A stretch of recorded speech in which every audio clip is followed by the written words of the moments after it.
Criminal లా అనేది చాలా powerful అయినది. ఎందుకంటే ఏ కేసులో అయినా కూడా మనం క్రిమినల్ లాని మనం ఖచ్చితంగా అనాలిసిస్ చేసినట్లయితే మనం తప్పు చేయకపోతే న్యాయపరంగా బయటపడడానికి చాలా ఆస్కారం ఉంటుంది. ముఖ్యంగా పోలీసులు కూడా విచక్షణ రహితంగా ప్రవర్తించడం, తర్వాత పోలీసులు కనీసం నోటీసులు ఇవ్వకుండా అరెస్ట్ చేయడం, జైలుకు పంపడం, ఈ కేసులో ఇన్వాల్వ్మెంట్ లేకున్నప్పటికీ కూడా వాళ్ళని తీసుకెళ్ళి బంధించి జైలుకు పంపించినటువంటి సందర్భాలు ఉన్నాయి.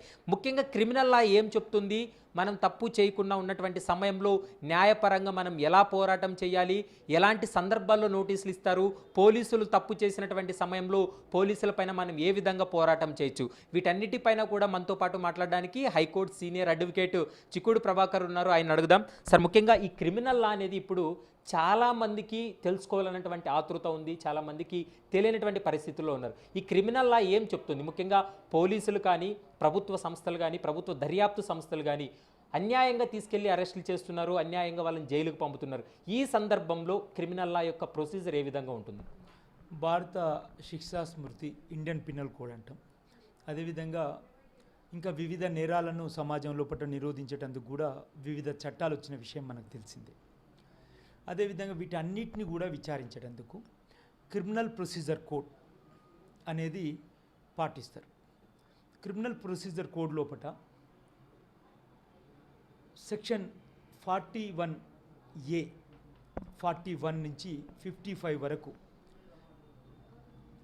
ఒకవేళ నిందితుడిని, నేరారోపణ మోపిన వారిని సెక్షన్ 154 ప్రకారం కేసు రిజిస్టర్ చేసిన విషయం లోపల వాళ్ళని అరెస్ట్ చేయదలుచుకుంటే సెక్షన్ 41 నుంచి 55 వరకు చాలా స్పష్టంగా క్రిమినల్ ప్రొసీజర్ లోపల కోడ్ లోపల కొన్ని సెక్షన్స్ పెట్టింది. దాంట్లో నోటీసులు ఇవ్వాలి. 7 ఏళ్ల కంటే తక్కువ శిక్ష గల నేరాల లోపల అరెస్ట్ చేసేందుకు వీల్లేదు. నోటీసులు ఇచ్చి పోలీస్ స్టేషన్లోనే బెయిల్ ఇచ్చేసేసి ఛార్జ్షీట్ ఫైల్ అయిన తర్వాత సమన్స్ ఇష్యూ చేసిన తర్వాత ట్రయల్ ఫేస్ చేయాల్సి ఉంటుంది. ఈ అరెస్ట్ చేస్తున్నప్పుడు చాలా స్పష్టంగా కొన్ని విధి విధానాలు భారత సర్వోన్నత న్యాయస్థానం తమ తీర్పుల్లో చెప్పింది.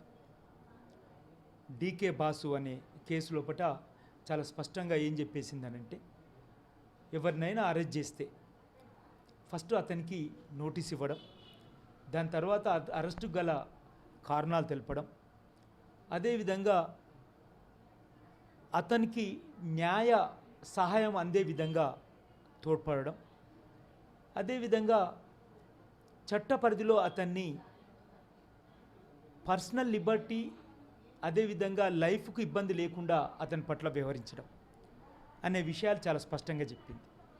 ఇవి గనుక పాటించకపోతే, ఇవి పాటించకుండా వ్యక్తులను చిత్రహింసలకు గురి చేస్తే శారీరకంగా కానీ మానసికంగా కానీ ఖచ్చితంగా ఆ పోలీస్ అధికారి మీద, ఎవరైతే అందుకు కారణమైన వాళ్ళ మీద స్టేట్ ఉమెన్ రైట్స్ కమిషన్ కానీ, సెంట్రల్ ఉమెన్ రైట్స్ కమిషన్ కానీ, ఆర్టికల్ 226 కింద హైకోర్టులో కానీ, ఆర్టికల్ 32 కింద సుప్రీంకోర్టులో కానీ, అదేవిధంగా డిఫమేషన్ విషయం లోపల కానీ వ్యక్తులు ప్రొసీడ్ కావచ్చు అని చెప్పి చాలా క్లియర్గా చెప్పేసింది.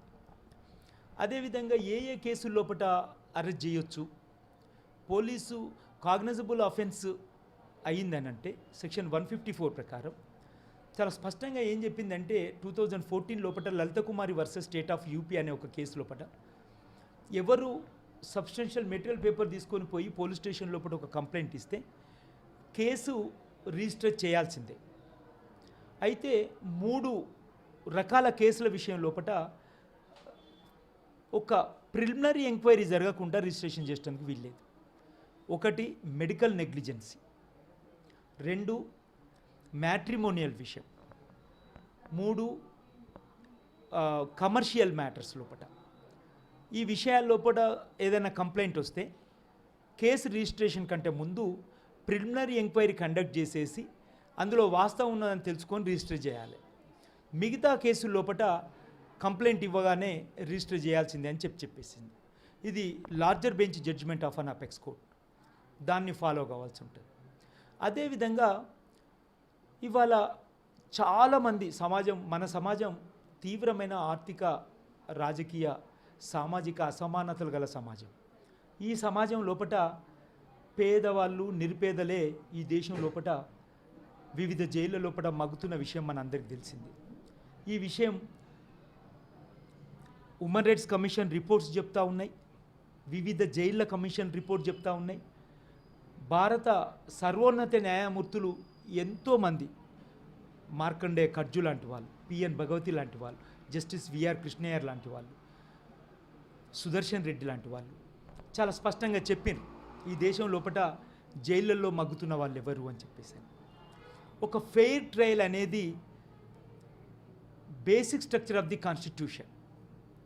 ఈ basic structure of the constitution ఏంటిది అన్నట్టు అని అంటే, భారత రాజ్యాంగ మౌలిక స్వరూపం ఏంటిది అనే విషయం Kesavananda Bharati versus state of Kerala విషయం లోపల 24 ఏప్రిల్ 1973 లోపల దేశ సర్వోన్నత న్యాయస్థానంలోని 13 జడ్జిల బెంచి చాలా స్పష్టంగా చెప్పింది.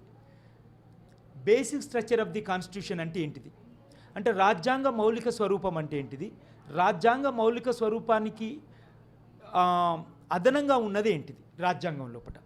రాజ్యాంగ మౌలిక స్వరూపం అంటే దేశంలోని అదేవిధంగా రాజ్యాంగంలోని పౌరుల ప్రాథమిక హక్కులు ఆర్టికల్ 12 నుంచి ఆర్టికల్ 33 వరకు ఏవైతున్నాయో అవి రాజ్యాంగంలోని పౌరుల ప్రాథమిక హక్కులు. ఇది basic structure of the constitution. దీన్ని రాజ్యాంగం పార్లమెంటు కానీ అదేవిధంగా ఇంకా ఎవ్వరు కూడా దీన్ని సవరించేటందుకు వీల్లేదు అని చెప్పేసింది. కాబట్టి any person shall not deprive his life and personal Liberty without following the due pressure of law. Due pressure of law is basic structure of the constitution. అంటే చట్టబద్ధ పాలన అనేది, అదేవిధంగా రూల్ ఆఫ్ లా అనేది, అదేవిధంగా చట్టాన్ని ఫాలో కావడం అనేది ఓ రాజ్యాంగం యొక్క మౌలిక స్వరూపం. కాబట్టి అందుకు విరుద్ధంగా ఏ నిర్ణయాలు ఏ విషయంలో తీసుకొచ్చినా కూడా అది నిరంకుశమే అని చెప్పేసింది. దీన్ని ఇంకా మళ్ళీ ముందుకు తీసుకుపోతూ వివిధ రాజ్యాంగ ధర్మాసనాల తీర్పులు కూడా, myth versus state of Punjab, అదేవిధంగా సుబ్రహ్మణ్య స్వామి వర్సెస్ యూనియన్ ఆఫ్ ఇండియా రాజ్యాంగ ధర్మాసనాలు కూడా చాలా స్పష్టంగా కొన్ని నిరంకుశమైన అధికరణలు వివిధ చట్టాల లోపల ఉంటే కొట్టేయడంతో పాటు అవి రాజ్యాంగ విరుద్ధమని చెప్పడంతో పాటు అదేవిధంగా పౌరులకు ఒక ప్రాథమిక హక్కులకు సంబంధించిన లీగాలిటీని మరొకసారి పునరుద్ధరించారు ఇది. అయితే మనం చూస్తూ ఉన్నాం లాకప్ డెత్ల విషయంలో కానీ వివిధ చిత్రహింసలు చేసేసి రోజుల తరబడి కోర్టులో ప్రొడ్యూస్ చేయకపోవడం కానీ, వాస్తవంగా ఎవరిని అరెస్ట్ చేసినా కూడా 24 అవర్స్ లోపల కోర్టులో ప్రొడ్యూస్ చేయాలనేది ఆర్టికల్ 22 చెప్తుంది. అంతకంటే ఎక్కువగా కూడా పోలీస్ కస్టడీలో ఉంచుకోవడానికి వీల్లేదు. ఒకవేళ కనుక ప్రొడ్యూస్ చేయడానికి వీలు కాకపోతే ఆ దగ్గరలో ఉన్న మేజిస్ట్రేట్, దూరం నుంచి ఉన్న దగ్గరలో ఉన్న మేజిస్ట్రేట్ దగ్గరనే ప్రొడ్యూస్ చేయవలసిన అవసరము ఎంతైనా ఉంది మొత్తం. అదేవిధంగా ఏ క్రైమ్స్ లోపల అరెస్ట్ చేయొచ్చు అది మొత్తం నేషనల్ లా కమిషన్ చాలా స్పష్టంగా Joginder Kumar versus state of Uttar Pradesh 1994లా చాలా క్లియర్గా చెప్పేసింది. Heinous crimes, dacoity, rape, murder లాంటి హీనియస్ క్రైమ్స్ తప్ప మిగతా కేసుల లోపల అరెస్ట్ చేసేసి లోపల పెట్టవలసిన అవసరం లేదు జైల్లో. ఎందుకంటే పర్సనల్ లిబర్టీ పోతుంది, లైఫ్కి సంబంధించిన ఎంతో ఇబ్బంది ఏర్పడుతుంది, అదేవిధంగా ఫండమెంటల్ రైట్స్ను వయలేట్ చేయాల్సి వస్తుంది. మిగతా కేసుల లోపల మాత్రం ఎప్పుడు అరెస్ట్ చేయొచ్చు అని అంటే వాళ్ళు కనుక కొంత చట్టం నుంచి తప్పించుకోవడానికి అవకాశం ఉంది, అదేవిధంగా ఎవిడెన్స్ని ట్యాంపర్ చేయడానికి అవకాశం ఉంది, అదేవిధంగా వాళ్ళు బయట సమాజంలో ఉంటే ఇంకా నేరాలు చేసేందుకు అవకాశం ఉంది. కాబట్టి ఇటువంటి పరిస్థితుల్లో కూడా అరెస్ట్ చేయొచ్చు అని చెప్పేసి అని కూడా సుప్రీంకోర్టు తీర్పులు చెప్తా ఉన్నాయి. అది అదేవిధంగా ఎవరైతే ఇప్పుడు చెప్పిన పరిధి లోపల ప్రభుత్వాలు కనుక ఒకవేళ కనుక వ్యవహరించకపోతే నష్టపరిహారాన్ని కోరే హక్కు కూడా ఆ బాధితునికి ఉంటుంది.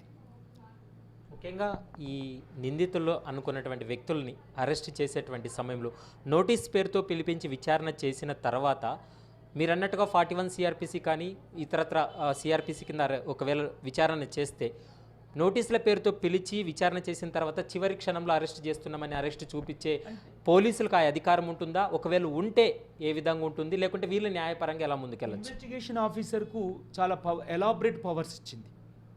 అతను కనుక అతను చెప్పే సమాధానం పట్ల తృప్తి చెందకపోతే అతన్ని అరెస్ట్ చేసే అవకాశం ఉంది. అదేవిధంగా అరెస్ట్ చేసిన మరుక్షణం నుంచే అతను బెయిల్ పొందే అవకాశం కూడా నిందితునికి ఉంటుంది. ఇన్వెస్టిగేషన్ ఆఫీసర్కు ఎలాబరేట్ పవర్స్ ఇచ్చింది క్రిమినల్ ప్రొసీజర్ కోడ్.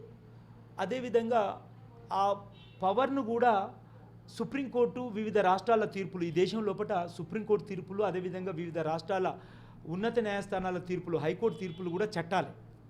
వివిధ రాష్ట్రాల హైకోర్టు తీర్పులు, సుప్రీంకోర్టు తీర్పులు కూడా ఇన్వెస్టిగేషన్ ఆఫీసర్కు ఎలాబరేట్ పవర్ ఇచ్చింది. ఈ పవర్ ఖచ్చితంగా కూడా చట్టాలకు లోబడే ఉండాలి. చట్టాలకు లోబడి ఉంటే కరెక్ట్ కాదు.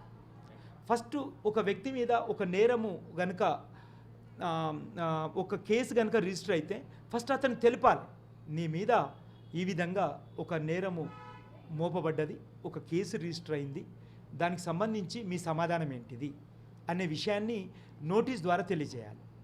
అది చిన్న కేసైనా కానీ పెద్ద కేసైనా, ఏ కేసైనా కానీ అట్లా తెలియజేయకుండా అరెస్ట్ చేయడం అనేది చట్టవిరుద్ధం. అది సుప్రీంకోర్టు కూడా వివిధ తీర్పులలో చాలా స్పష్టంగా చెప్పింది. సార్, ముఖ్యంగా పోలీసులు ఒక వ్యక్తిని అరెస్ట్ చేసిన సమయంలో కానీ, లేకుంటే కస్టడీలోకి తీసుకునే సమయంలో అతని పైన చేయి చేసుకునే అధికారం పోలీసులకు ఉంటుందా? తర్వాత ఈ క్రిమినల్ లా ప్రకారము ఏ కేసులో అయినా కూడా చేయి చేసుకునే అధికారం ఉంటుందా? లేదా కొన్ని కేసుల్లో వీరిపైన థర్డ్ డిగ్రీ ఉపయోగించవచ్చు, లేకుంటే వారి నుంచి సమాచారాన్ని రాబట్టాలంటే వారిపైన అంటే ఏదైనా కానీ పోలీస్ స్టైల్లో కొట్టవచ్చు అనేది ఎక్కడైనా చట్టంలో ఉందా? అసలు వాస్తవంగా శారీరకంగానే కాదు, మానసికంగా కూడా నిందితుడిని అవమానపరచడానికి వీల్లేదని చట్టం చెప్తా ఉంది. కొట్టడం పక్కకు పెట్టండి, అసలు మిమ్మల్ని దుర్భాషలాడొద్దు. మిమ్మల్ని గౌరవంగా తీసుకెళ్ళి సంబంధిత నేరానికి సంబంధించిన విషయాలను మాత్రమే ప్రశ్నించి ముందుకు తీసుకుపోవాలి. చట్టబద్ధంగా వ్యవహరించేసి న్యాయస్థానం ముందు ప్రొడ్యూస్ చేయాలి. న్యాయస్థానం కూడా అప్లికేషన్ ఆఫ్ మైండ్ అంటే పోలీసు వాళ్ళు తీసుకొచ్చి అరెస్ట్ చేసి కోర్టు ముందు పెట్టంగానే ఇమీడియట్లీ రిమాండ్ చేయడం కాదు మేజిస్ట్రేట్. అసలు నేరం ఎప్పుడు, ఈ కేసు ఎప్పుడు రిజిస్టర్ అయింది, నేరం ఎప్పుడు ఆరోపణ వచ్చేసింది, ఇతన్ని ఏ పద్ధతిలో అరెస్ట్ చేసిండ్రు, దానికి సంబంధించిన సబ్స్టెన్షియల్ మెటీరియల్ పేపర్స్ ఉందా లేదా అనే విషయం చాలా స్పష్టంగా ఒక నిర్ధారణకు వచ్చిన తర్వాతనే నిందితుడిని జ్యుడిషియల్ కస్టడీకి పంపాలి. నిందితుడు చెప్తున్న విషయాలను స్పష్టంగా రికార్డ్ చేయాలి. సపోజ్ థర్డ్ డిగ్రీ మెథడు కనుక పోలీస్ అధికారులు అతని మీద కనుక మోపితే, అదేవిధంగా ప్రయోగిస్తే దాన్ని ఖచ్చితంగా డాక్టర్ రిపోర్ట్ తీసుకోవాలి. దానికి సంబంధించిన చట్టపరమైన చర్యలు కూడా తీసుకునే అధికారం మేజిస్ట్రేట్కు ఉంది. కాబట్టి మానసికంగా కానీ శారీరకంగా కానీ నిందితులను హింసించే విధం కానీ, అదేవిధంగా ఎటువంటి అవమానకరమైన పద్ధతులు నిందితుని పట్ల ప్రయోగించేదానికి ఏ పోలీస్ అధికారికి కూడా హక్కు లేదు. ప్రస్తుతం మనం చూసాం కదా క్రిమినల్ లా అనేది ఎంత పవర్ఫుల్ అనేది. ఎందుకంటే ఒక కేసులో ఒక వ్యక్తిని అరెస్ట్ చేసేటువంటి సమయంలో పోలీసులు ఎలాంటి నిర్ణయాలు తీసుకోవాలి, ఎలాంటి జాగ్రత్తలు తీసుకోవాలనేది కూడా మనకు స్పష్టంగా చెప్పారు.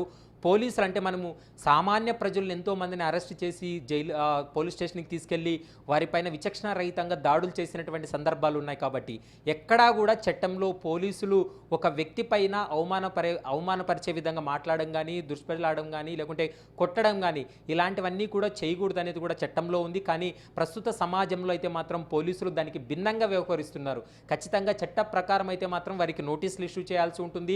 కేసులో నోటీస్ ఇష్యూ చేసిన తర్వాత వాళ్ళని విచారణ చేసి వారి విచారణలో భాగంగా చెప్పేటువంటి వ్యక్తి తను విషయం ఏదైతే ఉందో ఆ విషయం పైన తనకు సమాచారం ఏదైతే సంతృప్తి చెందినటువంటి పరిస్థితుల్లో మాత్రమే అరెస్ట్ చేసే అధికారం పోలీసులకు ఉంటుంది తప్ప కొట్టడానికి వీలు లేదనేది కూడా చట్టంలో స్పష్టంగా ఉంది. కాబట్టి ప్రస్తుత సమాజంలో అయితే మాత్రం పోలీసులు భిన్నంగా వ్యవహరిస్తున్నారు. కాబట్టి క్రిమినల్ లా ప్రకారం అయితే మాత్రం మనం ఎలా ముందుకు వెళ్ళాలి, న్యాయస్థానంలో ఎలా పోరాటం చేయాలనే అంశాలన్నిటిపైన కూడా మనకి ఇంటర్వ్యూలో స్పష్టంగా చెప్పారు. కాబట్టి ఈ ఇంటర్వ్యూ అందరూ చూసి దీన్ని షేర్ చేయాలనేది కూడా ఏబిఎన్ ఆంధ్రజ్యోతి కోరుకుంటుంది. వీడియో జర్నలిస్ట్ నరేంద్రతో ప్రవీణ్ కలవల, ఏబిఎన్ ఆంధ్రజ్యోతి, హైదరాబాద్.